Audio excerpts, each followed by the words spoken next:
الكریم اما بعد اعوذ باللہ من الشیطان الرجیم بسم اللہ الرحمن الرحیم وَلَنَبْلُوَنَّكُمْ بِشَيْءٍ من الخوف والجوع ونقص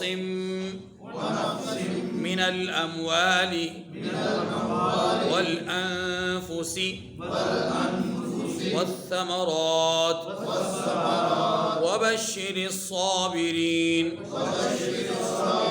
الذين إذا أصابتهم مصيبة قالوا إنا لله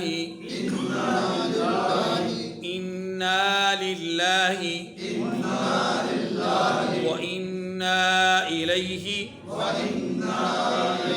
راجعون أولئك عليهم صلوات من ربهم ورحمة وأولئك هم المهتدون صدق اللہ العظیم۔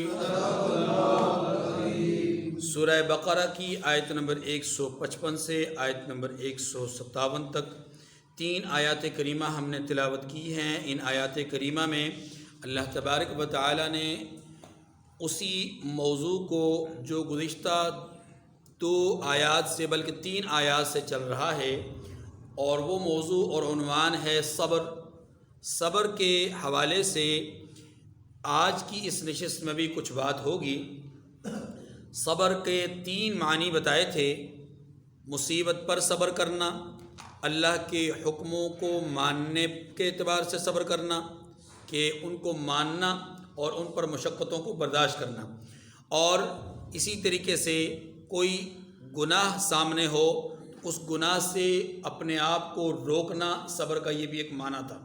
تو ان 3 معانی کے نتیجے میں ایک بات گزشتہ درس میں ہمارے سامنے آئی، اور وہ یہ تھی کہ انسان اپنی ذات کے اعتبار سے سب سے زیادہ جو مشکل ترین بات سمجھتا ہے وہ ہے اپنی جان پر کوئی تکلیف، کوئی مصیبت، کوئی آزمائش آئے، یہ انسان کے لیے بہت بڑی تکلیف دہ بات ہوتی ہے۔ اور اسی ضمن میں اللہ تبارک و تعالی نے انسان کی جان کے حوالے سے بات کی کہ اگر کوئی انسان اپنے آپ کو رائے خدا میں کٹوا دیتا ہے، ذبح کروا دیتا ہے اور اس کے لیے تیار ہو جاتا ہے، تو یہ صبر کی اعلیٰ ترین مثال ہے کہ کوئی آدمی اپنی جان تک دینے کے لیے تیار ہو جائے۔ اور اس کی تفصیل میں نے عرض کی تھی کہ جہاد کا لغوی معنی، اصطلاحی معنی، مجاہد کی فضیلت، جہاد کی فضیلت، شہید کس کو کہتے ہیں، شہید کی اقسام، جہاد کی اقسام، یہ ساری تفصیل ہمارے سامنے آ چکی۔ آج کی اس نشست میں جان کے بعد جو چیزیں اس دنیا کے اندر ہم دیکھتے ہیں کہ اس دنیا کے اندر رہتے ہوئے کچھ ایسی چیزیں ہیں کہ جن کی وجہ سے یا جن کو مد نظر رکھتے ہوئے انسان کو صبر کرنا پڑتا ہے، یا صبر کرنے کی ترغیب دی گئی ہے، یا صبر کرنا ضروری ہے۔ وہ چیزیں کیا ہیں، انہی کا یہاں پر ان آیات کریمہ میں ذکر ہے، اور پھر صبر کرنے والوں کی فضیلت اور ان کے لیے جو اخروی نتیجہ ہے، انجام ہے، جو اجر ہے، جو جزا ہے، اس کا ذکر ہے۔ تو پہلی بات آج کی اس نشست میں اس کو سمجھنے کے لیے یہ تمہیدی بات ایک اور سمجھ لیجئے کہ آزمائش اور امتحان یہ ایمان کا ایک حصہ ہے۔ ایمان کا کیا ہے؟ حصہ ہے۔ اللہ کے رسول صلی اللہ علیہ وسلم نے ارشاد فرمایا کہ یبتلی الرجل بقدر دینہ، انسان کو اس کے دین کی بقدر آزمایا جاتا ہے۔ جس قدر انسان کا ایمان مضبوط ہوتا ہے اسی قدر اس پر آزمائشیں بھی زیادہ ہوتی ہیں۔ جس قدر کسی انسان کا ایمان پختہ ہوگا اسی قدر اس کی آزمائشیں بھی بڑی ہوئی ہوں گی۔ اس کا مطلب یہ ہے کہ اللہ تعالیٰ انسان کو آزماتے ہیں، اور آزمائشوں کی یہ مختلف صورتیں ابھی ہمارے سامنے آ جائیں گی۔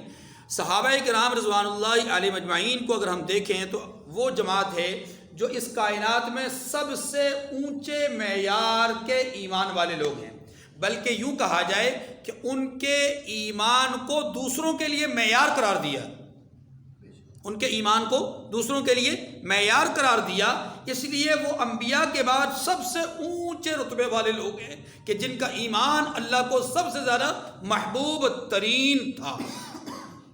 لیکن اگر ہم دیکھیں، غور کریں تو انبیاء علیہ السلام کی جماعت جو ایمان کے اکمل ترین معیار پہ ہوتی ہیں، جماعت انبیاء اکمل ترین معیار، اور ان کے بعد صحابہ کرام، تو ہم ان دونوں جماعتوں کو ہم دیکھیں تو آزمائش اور امتحان ان کی زندگیوں کا حصہ رہا ہے۔ قرآن مجید نے اس کو اس انداز میں بیان کیا ہے کہ ام حسبتم ان تدخلوا الجنۃ ولما یأتکم مثل الذین خلوا من قبلکم مستهم البأساء والضراء وزلزلوا حتى يقول الرسول والذین آمنوا معه متى نصر اللہ۔ کیا تم یہ گمان کرتے ہو کہ تم جنت میں داخل ہو جاؤ گے اور تمہیں آزمایا نہیں جائے گا؟ حالانکہ تم سے پہلے لوگوں کو جو آزمایا گیا ہے وہ کس انداز میں آزمایا گیا ہے؟ اندرونی طور پہ بھی آزمائشوں میں مبتلا کیا گیا، بیرونی آزمائشوں میں بھی مبتلا کیا گیا، زمینی آزمائشوں میں بھی مبتلا کیا گیا، فضائی آزمائشوں میں بھی مبتلا کیا گیا، بیماریوں میں بھی آزمایا گیا، بیماریاں ڈال کے بھی آزمایا گیا، بیماریاں لگا کر کے بھی، اور مال کو چھین کر، راحتوں کو چھین کر بھی آزمایا گیا۔ جب آزمائشیں ان پر عروج پر پہنچی، ان کی آزمائشیں عروج پر پہنچی تو بے ساختہ ان کے جملوں، ان کی زبانوں سے یہ جملے نکلے، انبیاء ہوں یا صلحاء ہوں، ان کی زبانوں سے یہ جملہ نکلا، متی نصر اللہ، اللہ کی مدد کب آئے گی؟ اور قرآن مجید نے ہی اس آزمائش کو جو ایمان کا حصہ ہے اس کو ایک اور انداز میں سورہ عنکبوت کی ابتدا میں بیان فرمایا، الف لام میم احسب الناس ان یترکوا ان یقولوا آمنا وهم لا یفتنون۔ کیا لوگ یہ گمان کرتے ہیں کہ وہ سمجھتے ہیں کہ ہم ایمان لانے کا دعویٰ کریں، ان یقولوا آمنا، کہ ہم ایمان لے آئے؟ اب یہ اہل ایمان یہ گمان کرتے ہیں کہ وهم لا یفتنون، انہیں آزمایا نہیں جائے گا؟ نہیں، آزمائش تو ہوگی، آزمائش تو اللہ تعالیٰ آزمائشوں سے بچائے، لیکن آزمائشیں آنا یہ ایمان کے حصوں میں سے ایک حصہ ہے۔ صحابیہ رسول ہیں، واقعہ ہے کہ ایک عرصے تک وہ اپنے خامد کے ساتھ رہی، ایک دن بہت خدمت کی، خلاصتاً بات عرض کروں گا، بہت خدمت کی، خامد نے پوچھا کوئی حاجت، کوئی تمنا، کوئی آرزو، کوئی تحفہ جو آپ لینا چاہیں، آج میں آپ سے بہت خوش ہوں۔ کہا میری ایک خواہش ہے، اور وہ کیا ہے کہ مجھے طلاق دے دیجیے۔ خامد پریشان، اتنی نیک صالح بیوی، اتنی خدمت گزار بیوی، میں اس کو طلاق دے دوں، اور اس کی ڈیمانڈ ہے، میں نے خود بھی وعدہ کیا کہ میں آپ کی خواہش کو پورا کروں گا جو مجھ سے ہو سکا، تو یہ تو میرا کام ہے، مجھ سے ہو سکتا ہے۔ میں پریشان ہو گئے۔ صحابی رسول اب نکلے حضور سے جا کر مسئلہ پوچھنے کے لیے، حیات طیبہ کا وقت ہے اور اس زمانے کی بات ہے۔ صحابی رسول گھر سے نکلتے ہیں اور ابھی دروازے کے کواڑ کھلے ہی ہوئے ہیں، اور وہ تھوڑا سا چند قدم نکلتے ہیں، چلتے ہیں، تو ان کا پاؤں کسی پتھر وغیرہ کے ساتھ اٹک کر کے وہ گر جاتے ہیں۔ جیسے ہی وہ گرتے ہیں تو خاتون نے، ان کی زوجہ نے پیچھے سے آواز دی، بندہ خدا واپس آ جاؤ، پلٹ آؤ۔ وہ حیران ہو گئے، ماجرا کیا ہے؟ پوچھنے پر پتہ چلا کہ اتنا عرصہ ہوا شادی کا، اتنا عرصہ ہوا ہمارے آپس میں بندھن کا، نکاح کا، لیکن ابھی تک آپ کو کوئی تکلیف نہیں آئی، کوئی آزمائش نہیں آئی، حتیٰ کہ بخار تک نہیں ہوا، کوئی تکلیف نہیں پہنچی۔ تو ایمان کا تو حصہ ہے آزمائش، اور آپ پر آزمائش کوئی نہیں آئی، تو مجھے شک پڑا آپ کے ایمان میں، آپ کے ایمان پہ شک پڑا۔ دیکھیے کس قدر یعنی عجیب و غریب قسم کی ان کی ذہنیت تھی۔ تو بہرحال اللہ تبارک و تعالیٰ نے آزمائش اور امتحان کو ایمان کے ساتھ ساتھ جوڑا۔ ان الذین قالوا ربنا اللہ ثم استقاموا، یہ جو استقامت ہے یہ آزمائش ہی کا دوسرا نام ہے۔ صحابی رسول آئے، یا رسول اللہ مجھے نصیحت فرما دیجئے، آپ نے فرمایا قل آمنت باللہ ثم استقم، کہ میں اللہ پر ایمان لایا اور پھر اس پہ ڈٹ جا۔ یہ ایک وہ پیمانہ ہے جو اللہ کے رسول نے بتلا دیا کہ استقامت جو ہے یہ ایمان کے لیے، یعنی اس میں آزمائش اور امتحان ہوگی، اور جو آزمائش اور امتحان میں کامیاب ہو جائے وہ کامیاب ہے۔ پھر تتنزل علیہم الملائکہ، پھر ملائکہ اترتے ہیں۔ بہرحال یبتلی الرجل بقدر دینہ، رسول اللہ صلی اللہ علیہ وسلم نے فرمایا انسان کو اس کے دین کے بقدر آزمایا جاتا ہے۔ اب یہ جو آزمائش ہے، میں نے عرض کیا کہ یہ ایمان کا حصہ ہے۔ اب انسان کو جو آزمایا جاتا ہے، یعنی مسلمان کو جو آزمایا جاتا ہے، وہ چند چیزوں سے آزمایا جاتا ہے جن کا ذکر یہاں پر اللہ تعالیٰ نے فرمایا ہے۔ اس کے علاوہ بھی ہیں، لیکن یہ چند ایک چیزیں ہیں جن کا ذکر خاص طور پہ یہاں پر اللہ نے فرمایا ہے۔ پہلی چیز وَلَنَبْلُوَنَّكُمْ بِشَيْءٍ مِّنَ الْخَوْفِ، خوف کس کو کہتے ہیں؟ ایک قول اس میں یہ ہے کہ اللہ کا خوف مراد ہے، لیکن یہ بات درست نہیں ہے، ایک قول ہے لیکن یہ بات درست نہیں، اس لیے کہ اللہ کا خوف تو ایمان کا حصہ ہے، اللہ کا خوف تو ایمان کا حصہ، وہ آزمائش نہیں ہے، وہ امتحان نہیں ہے، وہ ایمان ہے۔ اور ایمان اور آزمائش میں فرق ہے، ایمان اور آزمائش میں، اس لیے یہاں خوف سے مراد اللہ کا خوف نہیں، بلکہ یہاں خوف سے مراد وہ ہے کہ جس کو اللہ تبارک و تعالیٰ نے قریش مکہ کے حوالے سے ذکر کیا کہ فَلْيَعْبُدُوا رَبَّ هَذَا الْبَيْتِ الَّذِي أَطْعَمَهُم مِّن جُوعٍ وَآمَنَهُم مِّن خَوْفٍ، کہ جس نے تمہیں امن بخشا، کس سے؟ خوف سے۔ وہ خوف کیا تھا؟ اب سنیے، قریش مکہ چونکہ بیت اللہ کے خدمت گزار تھے اور حجاج کو پانی اور کھانا کھلانے والے لوگ تھے، حجاج کی خدمت کرنے والے لوگ تھے، اس لحاظ سے جو خادمین حرم تھے یعنی قریش مکہ، اللہ تعالیٰ نے ان کو اس نعمت سے نوازا کہ وہ اپنے قافلوں کو جس سمت بھی لے کر جاتے، جس سمت بھی لے کے جاتے، اس سمت ان کی اللہ تبارک و تعالیٰ مدد و نصرت یوں کرتے کہ کوئی ان کے قافلوں کو لوٹتا نہیں تھا، کوئی ان کے قافلوں کو لوٹتا۔ راہزن عرب کے اندر تب اس زمانے میں بہت زیادہ تھے، اور شاذ و نادر ہی کوئی قافلہ بچتا تھا، کسی اور قافلے کی بات کر رہا ہوں کہ شاید ہی کوئی قافلہ بچتا تھا، یہ صرف اور صرف قریش کے قافلے ہوتے تھے جن کو راہزن کچھ نہیں کہتے تھے۔ جب انہیں پتہ چل جاتا تھا کہ یہ قریش ہیں اور یہ مجاوران حرم ہیں، یہ خادمین حرمین ہیں، تو وہ پھر حرم اس وقت حرمین نہیں، اس وقت حرم کی بات تھی، خادمین حرم ہیں، لہذا وہ چھوڑ دیتے تھے۔ اسی کو اللہ نے فرمایا کہ اللہ نے تمہیں دشمنوں کے شر سے، راہزنوں کی راہزنی سے، اور ڈاکہ زنی کرنے والوں کی ڈاکہ زنی سے اللہ نے تمہیں محفوظ فرمایا، اور یوں اس امن کی وجہ سے، اس خوف سے، امن کے نتیجے میں تمہارے لیے کیا ہوا کہ تمہاری معیشت دن بدن ترقی کرتی جا رہی ہے۔ آپ جانتے ہیں کہ دنیا کے اندر یہ جو خوف کی کیفیت ہے، یہ ایسی کیفیت ہے کہ اس کی وجہ سے انسان کی صنعت و حرفت، زراعت، تجارت، ہر چیز متاثر ہو جاتی ہے۔ آپ دور نہ جائیے، بہت دور نہ جائیے، آپ اپنے ہی ملک کی حالات کو دیکھ لیجئے۔ 90s کی دہائی میں دیکھ لیجئے، یعنی 90 کی دہائی میں آپ وہاں دیکھیں کراچی کے اندر، تو 1990 سے سن 2000 تک یہ جو ایک پیریڈ گزرا ہے 10 سال کا دورانیہ، اس 10 سال کے دورانیے میں کراچی کے اندر جو بدامنی، جو خوف اور سناٹے کی کیفیت تھی، اس کے نتیجے میں کیا ہوا؟ وہاں کا جو تاجر پیشہ طبقہ تھا، اس نے وہاں سے کوچ کرنا شروع کر دیا، ہجرت کرنا شروع کر دی۔ اور یہ تو ہمارا ذاتی مشاہدہ اور تجربہ ہے کہ بہت سارے لوگ وہاں سے یا تو پنجاب شفٹ ہو گئے، یا پھر بہت سارے لوگ ایسے بھی تھے کہ جنہوں نے ملک چھوڑ دیا، بنگلہ دیش تک چلے گئے، اور وہاں جا کر انہوں نے اپنی جو ہے وہ کمپنیز اور اپنی فیکٹریاں جو ہے وہ لگا دی، اور کپڑے کی ملیں لگا دی، اور انہوں نے پاکستان چھوڑ دیا۔ مجبوری کس بنیاد پہ؟ حالانکہ ان کا چلتا چلایا کاروبار تھا۔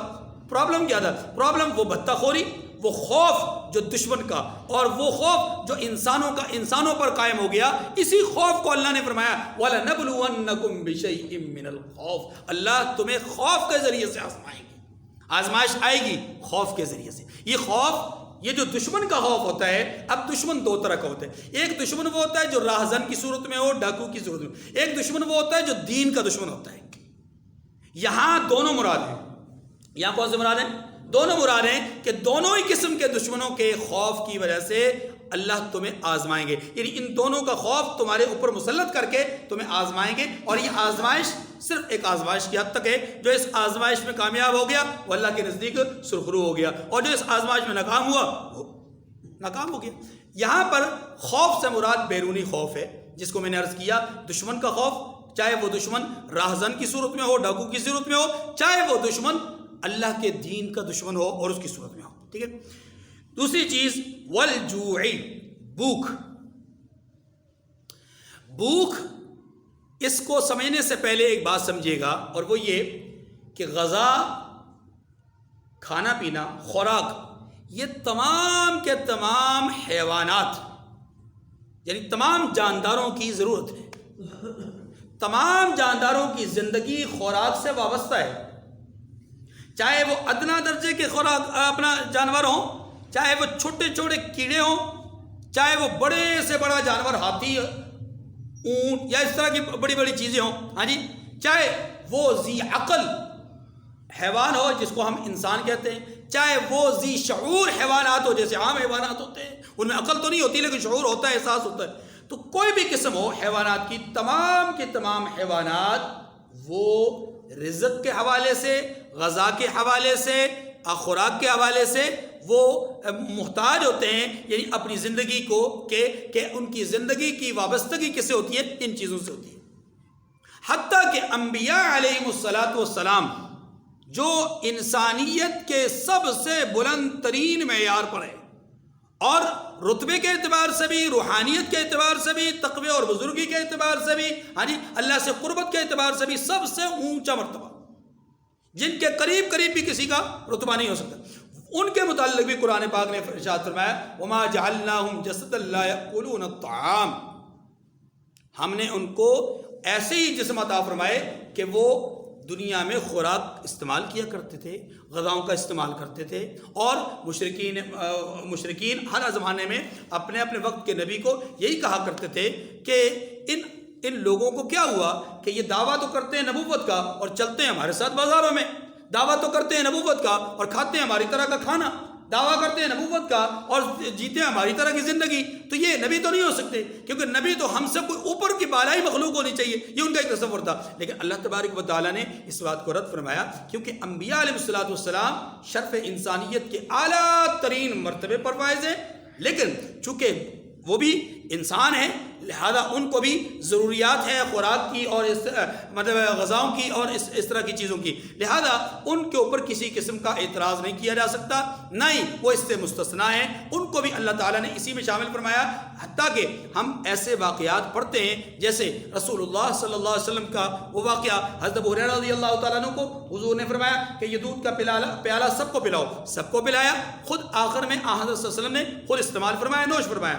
بس آ گئی. ایسے ہی آپ علیہ السلام کے بارے میں آتا ہے کہ تین دن تک آپ کے گھر میں فاقے رہتے تھے. بعض اوقات یہ حالات بھی آتے تھے کہ آپ علیہ السلام لوگوں کی دعوت کیا کرتے تھے, اور بعض اوقات یہ حالات آتے تھے کہ آپ لوگوں کی دعوت میں شریک ہوا کرتے تھے. ایک موقع ایسا بھی آیا کہ آپ جانتے ہیں غزوہ خندق کے موقع پر ایک صحابی آئے, آ کر کے اپنے پیٹ پہ بندھا ہوا ایک پتھر دکھایا کہ یا رسول اللہ بھوک کی وجہ سے پیٹ پہ پتھر باندھ رکھا ہے. رحمت دو عالم نے اس کیفیت پر اس کی حوصلہ افزائی کرنے کے لیے, ورنہ اللہ کے رسول کبھی بھی نہ دکھاتے, لیکن اس کی حوصلہ افزائی کرنے کے لیے کہ یہ مشقتیں برداشت کرنا, یہ دین کے لیے تکلیفیں برداشت کرنا, یہ ایمان کا حصہ ہے, اور جو جتنے معیار بلند پہ ہوگا اتنا ہی اس کو اس کی قدر آزمایا جائے گا. رحمت دو عالم نے اپنا کرتا مبارک اٹھایا, اپنا کپڑا اٹھایا پیٹ کے اوپر سے, اور شکم مبارک پہ 2 پتھر باندھ رکھے. بات سمجھ آ گئی کہ نہیں؟ تو یہ ہے اللہ کے رسول صلی اللہ علیہ وسلم کے حالات. آپ علیہ السلام بھی اسی طرح جس طرح دیگر انبیاء علیہ السلام تمام انسانوں کی خوراک اور غذا ان کی ضرورت ہوتی تھی, ایسے ہی آپ علیہ السلام بھی اس کو استعمال فرمایا کرتے تھے. والجوع, بھوک. اب سمجھیے اس کو کہ یہ جو بھوک ہے اس کا تعلق غذا کے ساتھ ہے, خوراک کے ساتھ ہے, اور خوراک انسانی ضروریات, انسانی زندگی کی ضرورت ہے. اللہ تعالیٰ نے فرمایا کہ بعض اوقات ہم آپ کو آزمائیں گے خوف سے, بعض اوقات آزمائیں گے بھوک کے ذریعے سے. اب یہ بھوک انسان کے اوپر کیسے آتی ہے؟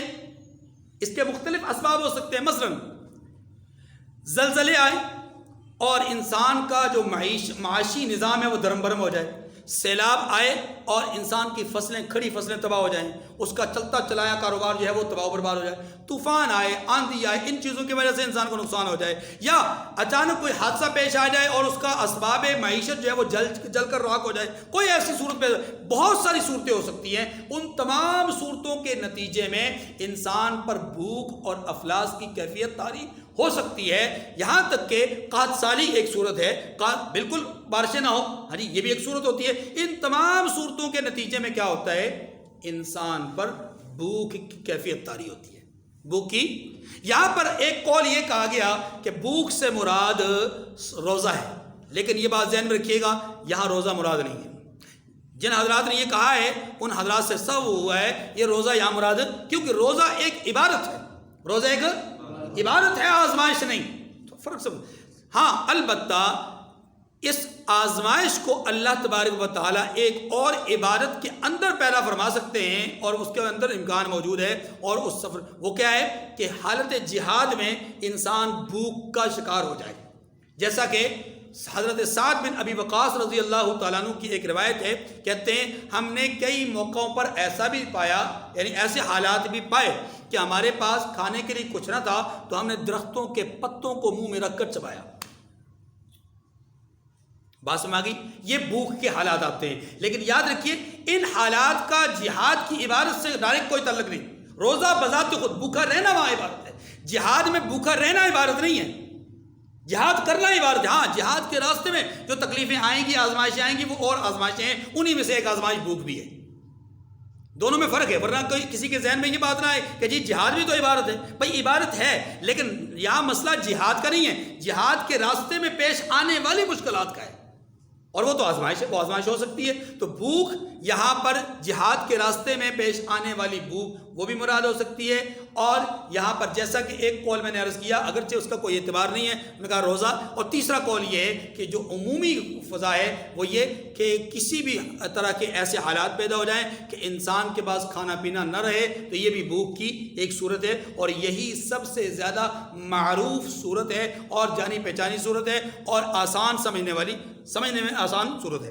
تیسری چیز آپ اللہ تبارک و تعالیٰ نے بیان فرمائی، وَنَقْسِمْ مِنَ الْأَمْوَالِ وَالْأَنفُسِ وَالثَّمَرَاتِ، وَنَقْسِمْ مِنَ الْأَمْوَالِ وَالْأَنفُسِ، یہ تیسری چیز ہے، جانوں اور مالوں کا نقصان، اس کے ذریعے سے بھی اللہ آزماتے ہیں، جان اور مال کا نقصان۔ دیکھیے دنیا میں انسان جو معاشی طور پہ ترقیاں کرتا ہے اس میں دو چیزوں کا مرکزی کردار ہوتا ہے، افرادی قوت کا اور مالی وسائل کا۔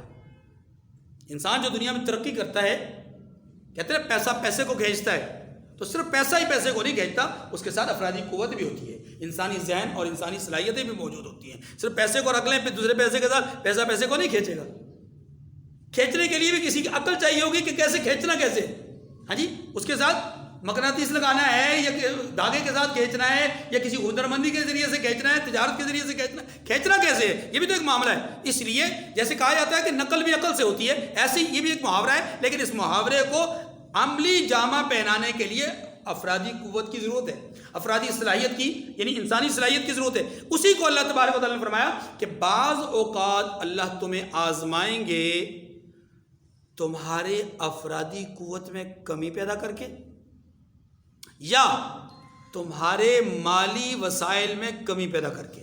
یہاں مالی وسائل سے مراد وہ تمام نقدی وسائل جس کو ہم پیسہ، چاندی، سونا، ہیرے، جواہرات، ان صورتوں میں سمجھتے ہیں، اور نمبر دو مالی وسائل سے مراد وہ مویشی جن کے ذریعے سے انسان جو ہے وہ کاروبار کرتا ہے یا معاملات کرتا ہے یا سفر کرتا ہے یا مال برداری کا کام کرتا ہے، وہ تمام کے تمام اس میں شامل ہیں۔ یا آج کل کے دور میں ہم مال کی ایک تیسری صورت بھی، وہ پروڈکٹس جو ہماری فیکٹریوں میں، ہماری صنعت و حرفت میں موجود ہیں، خام مال کی صورت میں یا تیار مال کی صورت میں، وہ تمام کے تمام اس میں شامل ہیں۔ تو مال کے نقصان سے مراد یہ کہ ان میں سے کسی چیز کے اندر اللہ تبارک و تعالیٰ خدا نخواستہ کسی کے لیے نقصان پیدا فرما دیں، جل جائے، یا کہیں پر دشمن اس پر جو آ کر کے قبضہ کر لے، یا کہیں پر کوئی اور نقصان کا کوئی اور سبب پیدا ہو جائے، جو بھی سبب ہو، بہرحال مال کے اندر کمی پیدا ہو جائے، یا افرادی قوت، یعنی ایک فیکٹری ہے اس میں 55 ورکر کام کرتے تھے، لیکن اب وہاں پر ورکر سارے کے سارے کسی وجہ سے بھاگ گئے. اب یہ افرادی قوت کی کمی ہے، یہ بھی ایک آزمائش ہے، امتحان ہے. کس کے لیے؟ مالک کے لیے. اس کے پاس کام کرنے والا کوئی نہیں. آرڈر تو بہت سارا ہے لیکن کام کرنے والا کوئی نہیں ہے. یہ اس کے لیے بہت بڑی آزمائش ہے. بعض اوقات یہ ہوتا ہے کہ انسان کے اپنے ہی یعنی کیا کہتے ہیں اس کو، جسم کی کمزوری کی وجہ سے انسان اپنے مال میں وہ کیا کہتے ہیں صلاحیتوں کا استعمال نہیں کر پاتا کہ جن کی وجہ سے وہ ترقی کر رہا تھا. یعنی جسمانی کمزوری کی وجہ سے، بیماری کی وجہ سے، ہاں جی، کسی اپاہج پنی کی وجہ سے، کسی عذر کی وجہ سے وہ خدا نخواستہ وہ کام نہیں کر پاتا. نتیجہ کیا ہوتا ہے؟ مال تو موجود ہوتا ہے لیکن افرادی قوت نہ ہونے کے نتیجے میں معاشی طور پہ وہ ترقی نہیں کر پاتا. میں نے عرض کیا کہ معاشی ترقی کرنے کے لیے 2 ذرائع بڑے اہم ہیں، ایک افرادی قوت، دوسرا مالی قوت، مالی وسائل. اللہ تعالیٰ نے ان دونوں کو ذکر فرمایا کہ مالی وسائل نہ ہو تو بھی آزمائش ہے، افرادی قوت نہ ہو تو بھی آزمائش ہے. یہ تیسری صورت ہو گئی. چوتھی صورت بیان فرمائی والثمرات.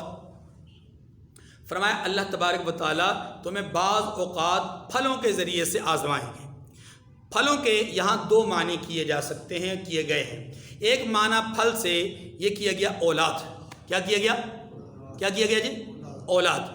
اولاد کو بھی پھل کہا گیا کیونکہ اللہ کے رسول صلی اللہ علیہ وسلم نے ایک موقع پر ارشاد فرمایا کہ جب فرشتے کسی بچے کی روح قبض کر لیتے ہیں اور اللہ کے دربار میں حاضری دیتے ہیں تو اس وقت اللہ تبارک و تعالیٰ فرماتے ہیں قبضتم روح ابن عبدی، کیا تم نے میرے بندے کی روح کو قبض کر لیا، اسے اچک لیا؟ اور پھر اللہ تبارک و تعالیٰ خود ہی ارشاد فرماتے ہیں، یعنی دوسرا سوال کرتے ہیں کہ کیا اخذتم ثمرۃ قلبہ، کیا تم نے میرے بندے کے دل کو، کے پھل کو، کیا میرے بندے کے دل کے پھل کو تم نے جو ہے وہ چھین لیا یا اخذ کر لیا، اٹھا لیا؟ یعنی مقصد یہ ہے کہ یہاں پر ثمرۃ قلبہ اللہ کے رسول صلی اللہ علیہ وسلم نے اللہ کے طرف سے اس جملے کا اظہار کس کے لیے کیا؟ انسان کے بچے کے لیے کیا. اس کا مطلب یہ ہوا کہ انسان کی اولاد بھی اس سے مراد ہے. والثمرات، اللہ بچوں کے اچک لینے سے، بچوں کی روح کو قبض کر لینے کے ذریعے سے، بچوں کی جانوں کو تلف کر لینے کے ذریعے سے والدین کو آزمائیں گے. ایک صورت. دوسری صورت یہ ہے کہ والثمرات، ثمرات وہ عام پھل ہیں جن کو ہم سیب، ناشپاتی وغیرہ کے طور پہ دیکھتے ہیں. ان پھلوں کے ذریعے سے بھی اللہ آزمائیں گے. اور ان پھلوں میں آپ جانتے ہیں کہ کمی اور نقصان آنے کی بہت ساری صورتیں ہیں. کوئی طوفان آ گیا، کوئی جھکڑ آ گیا جس کی وجہ سے پھول ہی گر گئے، آپ درختوں پہ رہا ہی کچھ نہ، وہاں سے پھل کیسے ہوگا؟ بعض اوقات پھل پک جاتا ہے، بڑا خوبصورت لگتا ہے، اس کی شکل و صورت بڑی اچھی ہوتی ہے، نفیس قسم کا پھل لگتا ہے، لیکن اندر اس کے کیڑا لگا ہوتا ہے اور وہ پھل کھانے کے قابل نہیں ہوتا.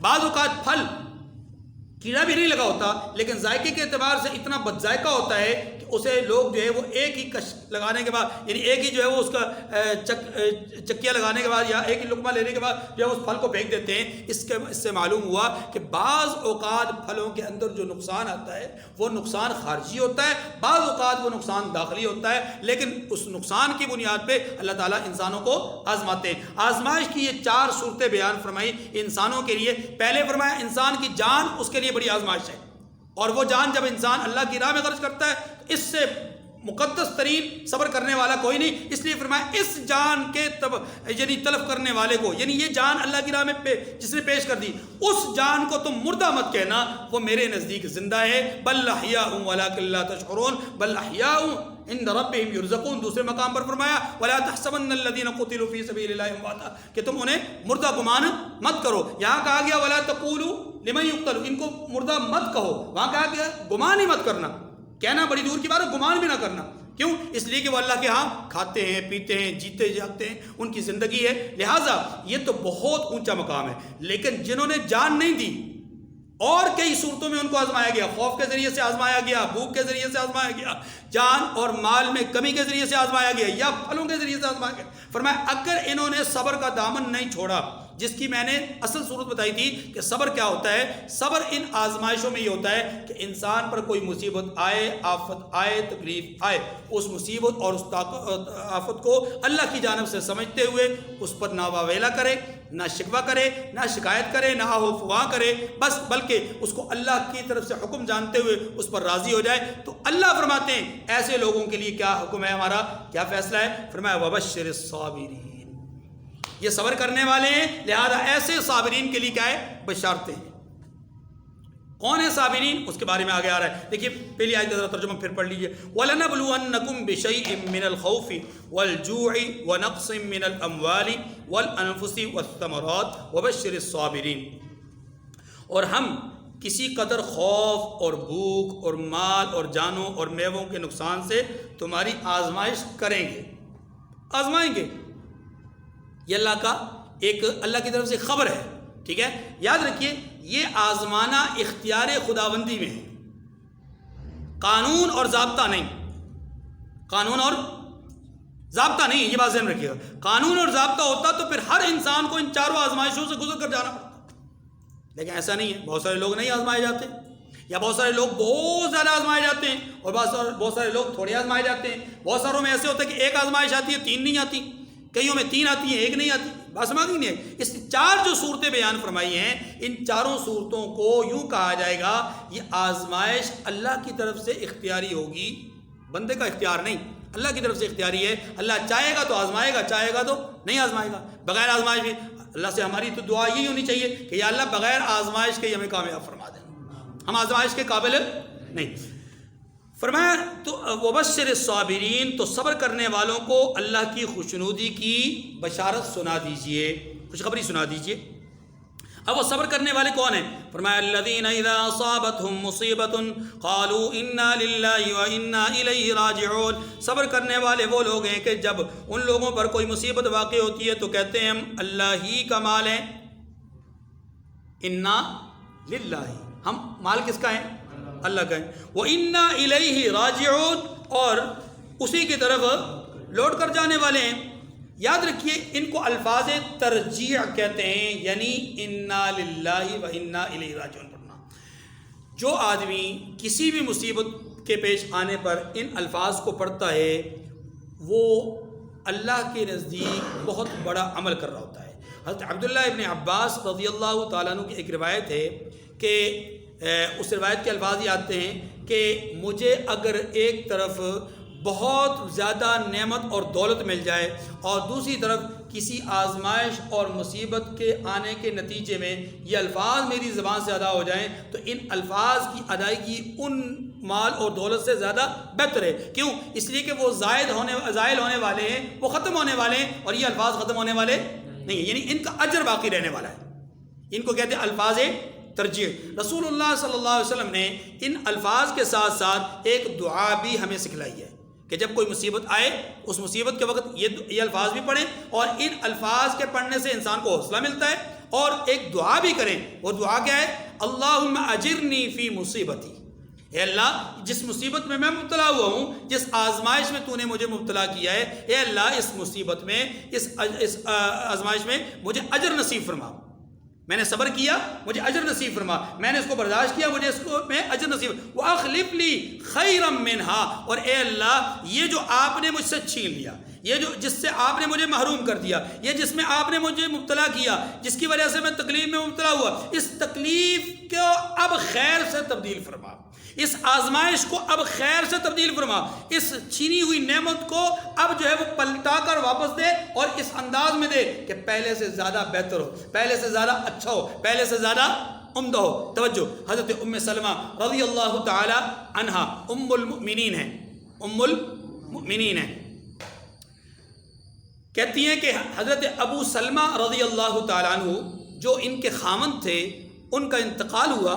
جب ان کا انتقال ہوا تو میں بہت پریشان تھی، لیکن اس پریشانی کے وقت میں مجھے اللہ کے رسول کی تعلیم کردہ یہ دعا یاد تھی، تو میں یہ دعا پڑھا کرتی تھی، کیا؟ اللہم اجرنی فی مصیبتی واخلف لی خیرا منہا، اے اللہ اس مصیبت پر مجھے اجر نصیب فرما اور اس کا مجھے اچھا اور بہتر بدلہ اور صلہ نصیب فرما۔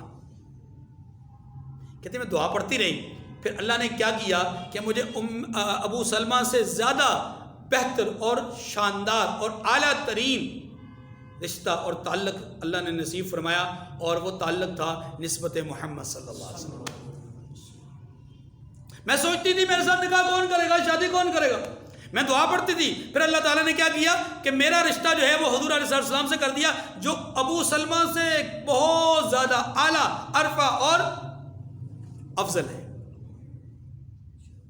اللہم اجرنی فی مصیبتی واخلف لی خیرا منہا، یہ رسول اللہ صلی اللہ علیہ وسلم نے تعلیم ارشاد فرمائی ہے۔ اس کے ساتھ ساتھ ایسے بھی ہے کہ جب کوئی آدمی تکلیف میں مبتلا ہو تو یوں بھی کہہ سکتا ہے ان للہ ما اعطى وله ما اخذ وكل شيء عنده باجل مسمى، جو کچھ بھی ہے وہ اللہ کا دیا ہوا ہے اور اسی نے واپس اس کو لینا ہے، اسی نے لے لیا ہے، اور ہر چیز کی ایک مقدار اور وقت مقرر ہے جو اپنے مقررہ وقت پر جا کر کے ختم ہو جانی ہے، لہذا اس چیز نے بھی وقت مقررہ پہ ختم ہو جانا تھا، ختم ہو گئی، اللہ کا فیصلہ ہے، بس میں اس پہ راضی ہوں۔ ان للہ ما اعطى، جو اللہ نے دیا وہ اللہ ہی کے لیے ہم نے جو ہے وہ لوٹا دیا، یا اللہ کے لیے ہم نے عطا کر واپس جو ہے وہ دے دیا ہے، جو اللہ نے دیا تھا وہی اللہ نے لے لیا، یعنی جس رب نے دیا وہی اسی رب نے واپس بھی لے لیا ہے، مجھے کوئی گلہ نہیں، کوئی شکوہ نہیں۔ یہ بھی ایک بہترین جملہ ہے۔ آگے فرمایا کہ اولئک علیہم صلوات من ربہم ورحمہ، یہی وہ لوگ ہیں کہ جن پر اللہ کی طرف سے مہربانی اور رحمت ہے۔ دیکھیے صلواتم، صلات کا جو لفظ ہے یہ اصل میں اس کا معنی ہوتا ہے رحمت۔ اس کا معنی کیا ہوتا ہے؟ جس کو ہم صلات نماز کہتے ہیں نا، نماز، یہ نماز بھی رحمت کے معنی میں ہے۔ صلات رسول اللہ صلی اللہ علیہ وسلم پر درود مبارکہ پڑھنا یہ بھی کیا ہے؟ رحمت کے معنی میں۔ اے اللہ رحمت بھیج اپنے نبی صلی اللہ علیہ وسلم پر، اور اسی درود کی برکت سے اللہ کے نبی کیا فرماتے ہیں؟ جب تم مجھ پر درود بھیجتے ہو اللہ تم پر 10 رحمتیں نازل فرماتے ہیں، تم ایک مرتبہ کہتے ہو اللہ 10 دفعہ تم پر رحمت نازل فرماتے ہیں۔ بات مانگی ان اللہ ملائکتہ یصلون، یہ صلات جو لفظ ہے اس کا معنی کیا ہے؟ رحمت۔ یہاں پر بھی وہی معنی ہے، اولئک علیہم صلوات، اے اللہ فرماتے ہیں کہ یہی وہ بندے ہیں کہ جن پر اللہ کی طرف سے کیا ہوتی ہے؟ صلات ہوتی ہے، رحمت ہوتی ہے۔ پھر فرمایا ہوا رحمت اور رحمت ہوتی ہے۔ اب دونوں میں فرق سمجھیے۔ میں نے کہا کہ صلات کا معنی رحمت ہے، آگے خود رحمت کا لفظ آ رہا ہے، تو پھر کیا مطلب ہوگا؟ تو علماء نے اس کا مطلب یہ لکھا ہے کہ اللہ تعالیٰ نے یہاں پر ایک زبردست طریقہ اختیار فرمایا، اور وہ یہ ہے کہ صلواتن سے مراد خصوصی رحمت ہے، اور وہ رحمتن سے مراد عمومی رحمت ہے۔ اور خصوصی رحمت کون سی ہے؟ وہ مصیبت جس میں وہ مبتلا ہو کر کے کہتا ہے نا انا للہ و انا الیہ راجعون، اللہ ہی کا مال اللہ ہی کی طرف لوٹنا ہے۔ جب اس مصیبت میں پہنچ کر کے بندہ یہ الفاظ کہتا ہے تو اللہ فرماتے ہیں کہ اب اس مصیبت میں تو نے مجھے یاد کیا، میں تجھے اسی مصیبت کو خیر میں اور رحمت میں بدل کر دکھاؤں گا۔ اولئک علیہم صلوات، یہی وہ لوگ ہیں جن پر اللہ اپنی خاص مہربانی فرماتے ہیں، اور ورحمت اور عام رحمت فرماتے ہیں۔ اولئک هم المہتدون، اور یہی لوگ ہیں جو سیدھے راستے پر ہیں۔ وآخر الدعوانا ان الحمد للہ رب العالمین، وصلی اللہ علی النبی الامی وعلی آلہ وسلم تسلیما۔